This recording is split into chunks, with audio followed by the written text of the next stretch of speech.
Hello guys, good morning, welcome back on फॉर्मा educational hub. Last lecture के अंदर हम लोग क्लेसियस-क्लैपेरॉन इक्वेशन का डेरिवेशन किया था। हमने डेरिवेशन कर लिया, हम लोगों को मीनिंग समझ में आ गया कि उसका मतलब क्या है, कहाँ पे यूज होता है।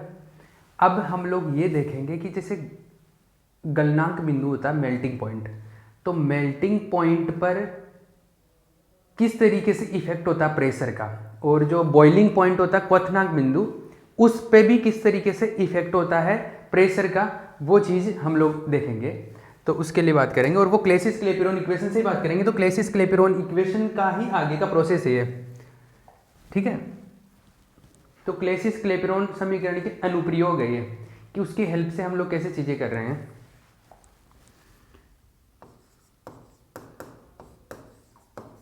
क्लेसियस-क्लैपेरॉन समीकरण के अनुप्रयोग मतलब उसका एप्लीकेशन है, उसका प्रयोग कैसे कर रहे हैं हम लोग। एप्लीकेशन ऑफ क्लेसियस-क्लैपेरॉन इक्वेशन, ठीक है।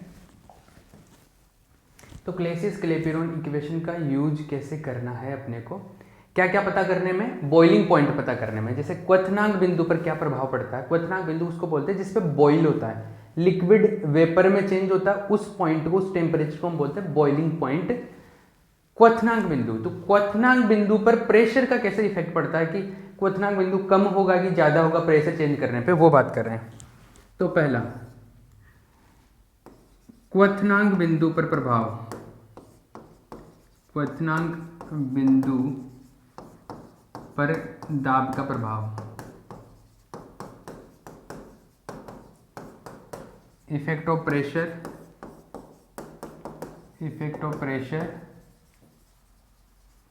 ऑन बॉइलिंग पॉइंट,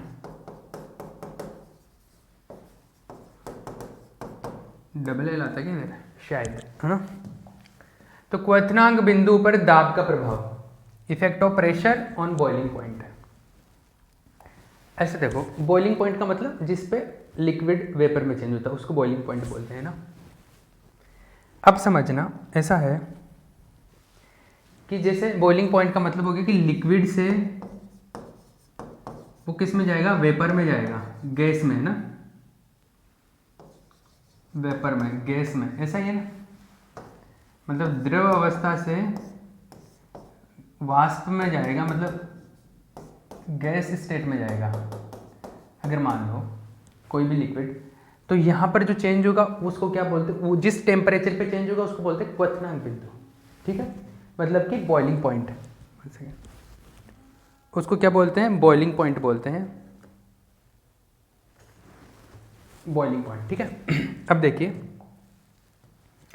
लिक्विड से वेपर में चेंज होगा तो किस टेम्परेचर पे होगा, उसका कैसे इफेक्ट पड़ेगा। तो जैसे मान लो कि लिक्विड में है, जब उसका वॉल्यूम है V1, आयतन उसका कितना है V1, वेपर में चेंज हो गया तो आयतन कितना हो गया, V2 हो गया, ठीक है। जैसे मान लो कि अपने पास पानी है, उस पानी के जो फॉर्म में था वो, तब उसका आयतन था, वॉल्यूम था V1।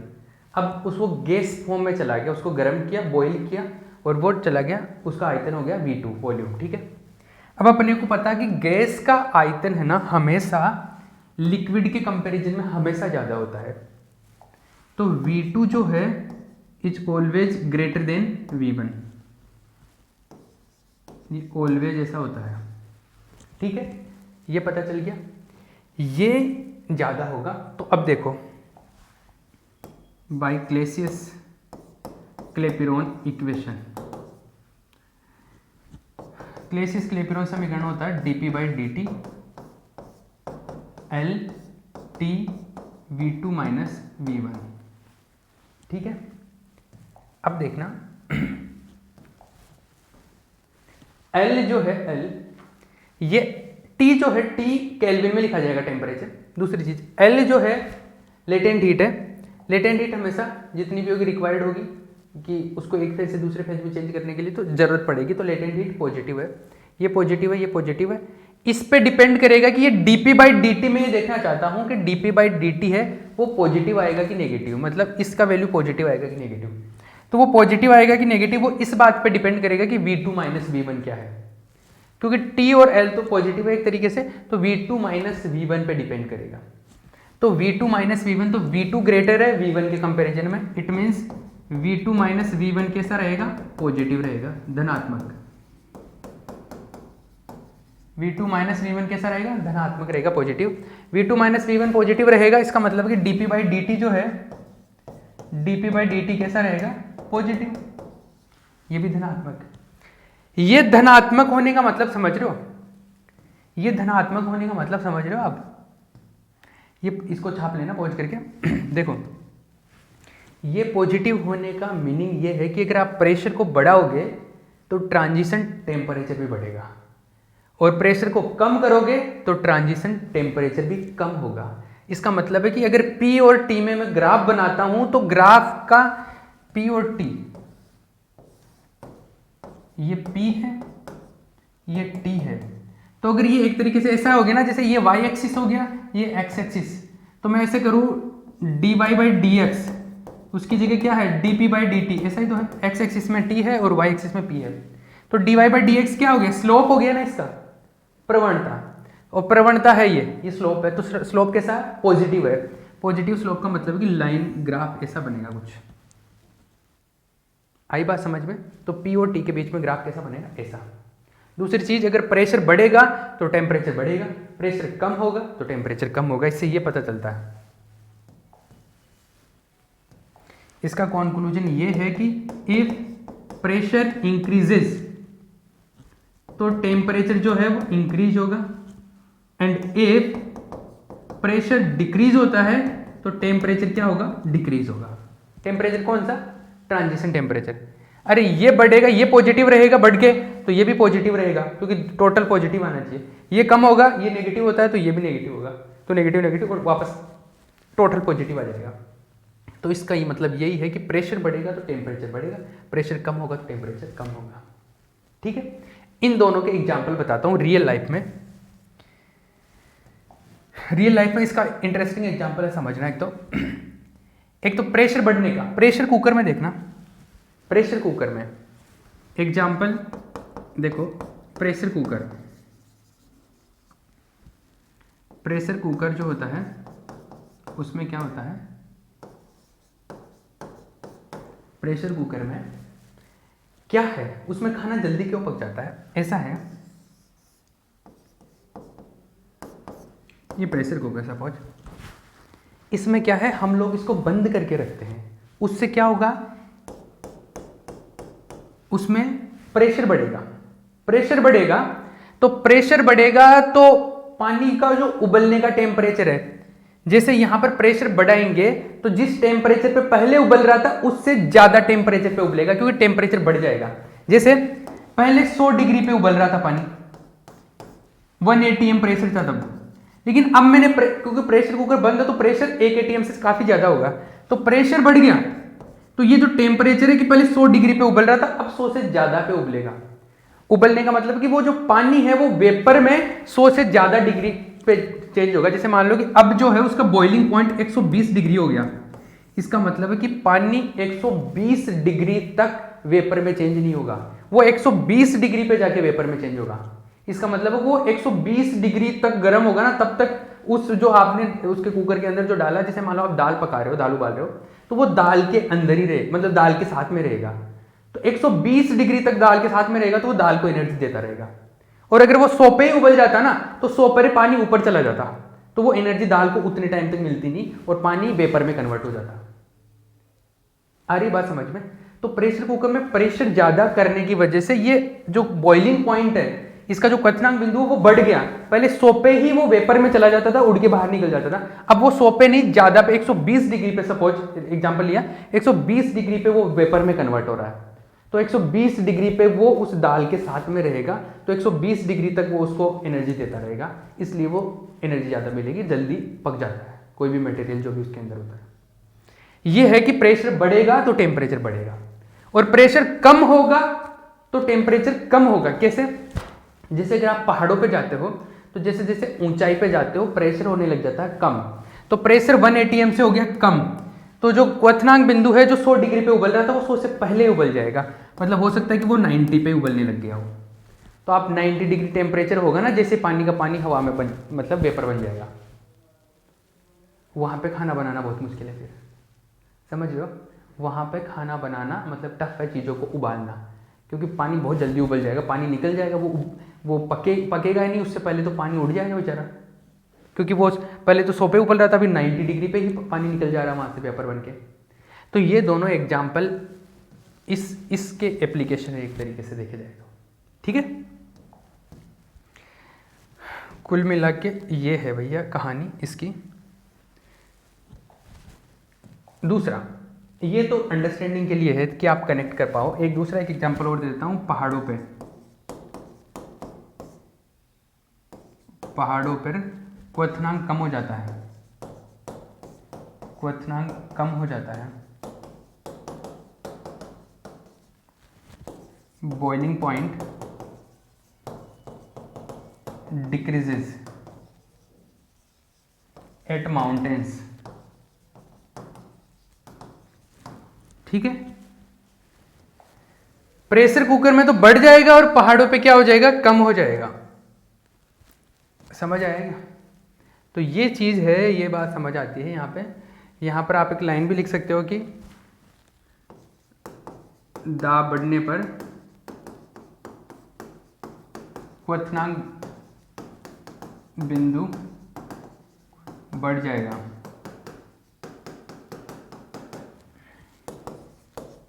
Boiling temperature will increase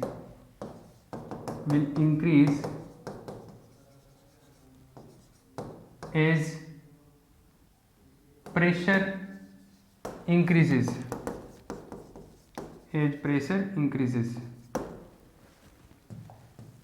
ठीक है। क्लियर है, ये कहानी है भैया इसकी।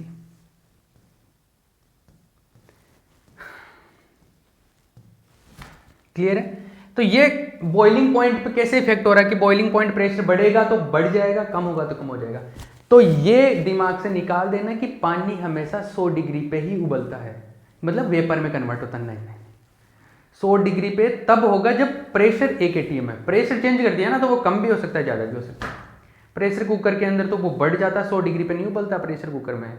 प्रेशर कुकर में तो वो ज़्यादा टेम्परेचर पे जाके उबलता है, और पहाड़ों पे कम पे उबल जाता है, 80 डिग्री पे चला जाएगा एग्जाम्पल तौर पे, 100 से कम पे ही चला जाएगा, ठीक है।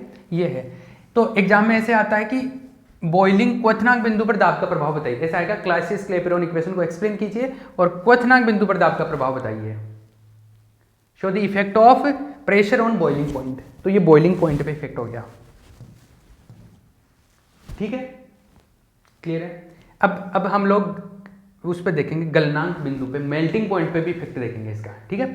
तो मेल्टिंग पॉइंट पे इफेक्ट देखते हैं। ये कंप्लीट हो गया। गलनांक बिंदु पे प्रभाव, गलनांक बिंदु पर प्रभाव, effect on melting point, effect on melting point. Melting point में ऐसा है, मेल्ट होगा तो सॉलिड से लिक्विड में जाएगा, सॉलिड से लिक्विड में जाएगा, मतलब कि ठोस पदार्थ से द्रव्य पदार्थ में जाएगा। इसका आयतन V1 है, इसका आयतन V2 ले लो, ठीक है। वॉल्यूम आयतन नहीं है।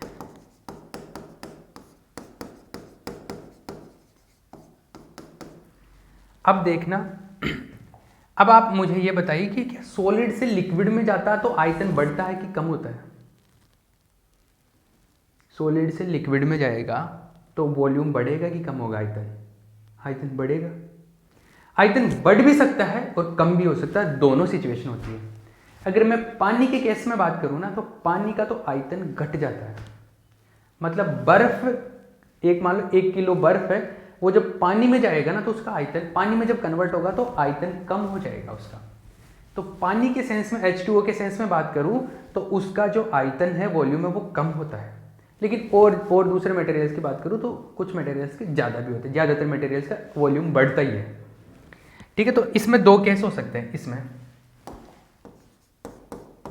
यदि V2 का वैल्यू V1 से ज़्यादा हो, मतलब आयतन में वृद्धि हो, आयतन में वृद्धि हो।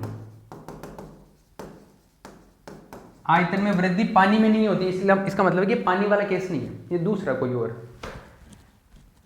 आयतन में वृद्धि हो, increment in volume, increment in volume.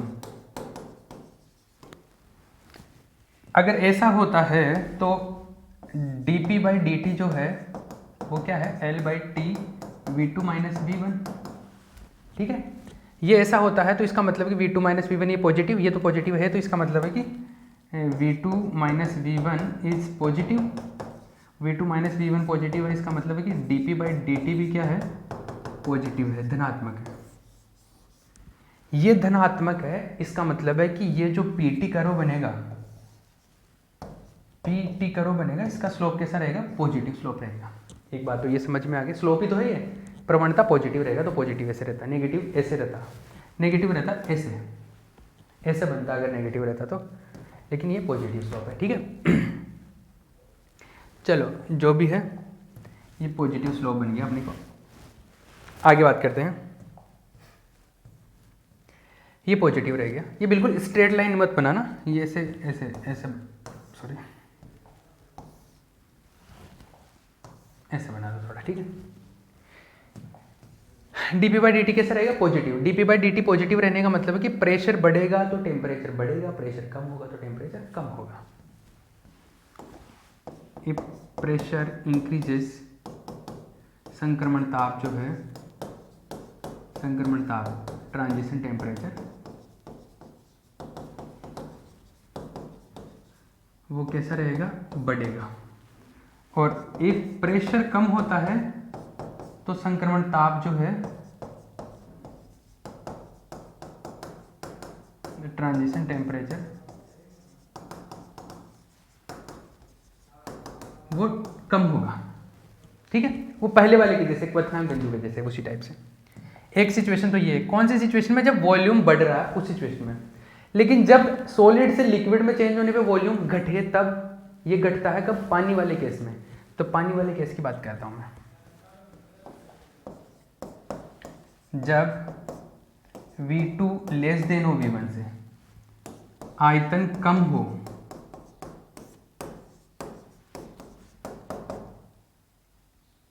when volume decreases, तो वॉल्यूम डिक्रीज होता है तो ये क्या होता है, उसकी बात कर रहे हैं। तो वॉल्यूम डिक्रीज होता है तो अब देखो dp/dt LT V2 minus V1, volume decrease होता है तो आप ये समझना कि V2 माइनस V1, क्योंकि V1 ज़्यादा है तो ये कैसा रहेगा, नेगेटिव। ये नेगेटिव है, बाकी चीज़ें पॉजिटिव है, तो इसका मतलब कि dp/dt क्या कैसा रहेगा, नेगेटिव आएगा। dp/dt कैसा रहेगा, नेगेटिव। dp/dt नेगेटिव रहेगा, और dp/dt नेगेटिव रहता है, इसका मतलब है कि स्लोप कैसा रहेगा, स्लोप नेगेटिव आ गया। p और t का जो ग्राफ आएगा वो ऐसा बनेगा, ऐसा। ठीक है, नेगेटिव स्लोप हो गया ना, ये नेगेटिव स्लोप है, ऐसा। ठीक है, ये dp/dt नेगेटिव आ गया। अब समझना, इसका एग्जाम्पल बताता हूँ। जैसे मैं बता रहा था ना कि जयपुर या राजस्थान में या और जगह पे भी, जैसे मुझे राजस्थान का आइडिया है कि सर्दियों में -3 डिग्री टेम्परेचर चला जाता, फिर भी बर्फ में नहीं कन्वर्ट होता पानी, उसका यहाँ पे देखना भी। इसका एग्जाम्पल कौन है, पानी है इसका। वाटर के सेंस में बात करते हैं, वाटर के लिए अप्लाई होता है। जैसे इसको समझना कैसे, एक सेकेंड, इसमें ऐसा होगा कि अगर प्रेशर बढ़ेगा, इफ प्रेशर इंक्रीजेज, तो आपका जो संक्रमण ताप है वो कम होगा। प्रेशर बढ़ेगा तो संक्रमण ताप कम होगा। जैसे प्रेशर इधर इधर बढ़ रहा है तो टेम्परेचर कम हो रहा है, ट्रांजिशन टेम्परेचर बोलते हैं इसको, ट्रांजिशन टेम्परेचर। और इफ प्रेशर डिक्रीज होता है तो ये जो है ये इंक्रीज होगा, उल्टा होगा इसमें। जैसे अब समझना, जो मैं बता रहा था कि सर्दियों में, इसको छाप लेना एक बार पहुँच करके, फिर देखते हैं हम लोग। ऐसा है कि जैसे सर्दियों में अगर मैं बात करूँ तो जैसे मान लो टेम्परेचर हो गया क्या -3 डिग्री, या ये क्या है, हम बात कर रहे हैं किसकी, संक्रमण ताप की बात कर रहे हैं, तो सॉलिड से लिक्विड में। तो मान लो कि आइस है, आइस है और अपना लिक्विड है, वाटर है। तो जनरली तो अगर 1 atm दाब होता है इतने प्रेशर पे, अपना जो 0 डिग्री सेंटीग्रेड होता है मेल्ट होने का पॉइंट, मेल्टिंग पॉइंट जो है, जिस पे गलनांक बिंदु जो है वो 0 डिग्री सेंटीग्रेड है, मतलब आइस पानी में बदल जाएगा 0 डिग्री सेंटीग्रेड पे। लेकिन अगर प्रेशर बढ़ जाए तो सर्दियों में क्या होता है, जैसे हवा के अंदर, जैसे नॉर्मली तो हवा होती है, तो हवा में तो क्या होता है, एयर मॉलिक्यूल, जैसे गैस के पार्टिकल्स होते हैं O2 N2 या जो भी है, उनमें वेट इतना ज़्यादा होता नहीं है, तो प्रेशर कम होता है। लेकिन सर्दी में क्या होता है, हवा में ओस की बूंदें रहती हैं, वाटर ड्रॉप्स रहते हैं, तो उसकी वजह से क्या होता है, प्रेशर बढ़ जाता है। तो दाब बढ़ गया, दाब 1 atm से ज़्यादा हो गया, दाब बढ़ रहा 1 atm से ज़्यादा, मान लो 5 atm हो गया, तो उसकी वजह से ये जो मेल्ट होने वाला पॉइंट है वो कम हो जाएगा। इसमें कम हो रहा है ना, प्रेशर बढ़ रहे पर ये कम होता है, तो ये 0 डिग्री से मान लो कि -6 डिग्री सेंटीग्रेड पे पहुंच गया। इसका मतलब है कि अब बर्फ जो है -6 डिग्री पे पानी में बदल जाएगी। तो जो ट्रांजिशन पॉइंट है वो 0 डिग्री की जगह कहां पे चला गया, -6 डिग्री पे चला गया। इसका मतलब है कि -6 डिग्री सेंटीग्रेड पे पानी बर्फ में बदलेगा और बर्फ पानी में बदलेगा।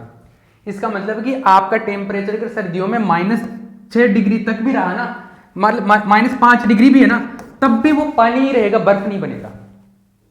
क्यों? क्योंकि इस टाइम पर आपका जो ट्रांजिशन पॉइंट है वो 6 डिग्री हो गया नेगेटिव। तो 6 डिग्री तक आपका 6 डिग्री पे आइस वाटर में बदल जाएगा और वाटर आइस में बदलेगा 6 डिग्री पे, माइनस में। आई बात समझ में? तो मतलब -5 डिग्री पे वो पानी रहेगा, -3 डिग्री पे भी पानी रहेगा। इसलिए जिन इलाकों में सर्दियों में टेम्परेचर माइनस में चला जाता है, उसके बाद भी क्या होता है, पानी बर्फ में नहीं बदलता है। ठीक है, ये चीज होती है इसकी वजह से। आगे बात समझ में?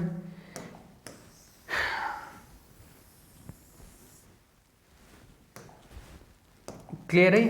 ये हो गया भैया पानी का एग्जाम्पल।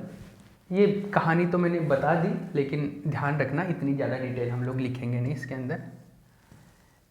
ये आ गया, इसको छाप लेना। ये कंप्लीट हो गया। ये क्लेसियस-क्लैपेरॉन इक्वेशन का एप्लीकेशन है, तो एग्जाम में इस तरीके से पूछा जाता है जनरली कि डिफाइन द क्लेसियस-क्लैपेरॉन इक्वेशन या derive the Clausius Clapeyron equation and show the effect of pressure on boiling point और मेल्टिंग पॉइंट।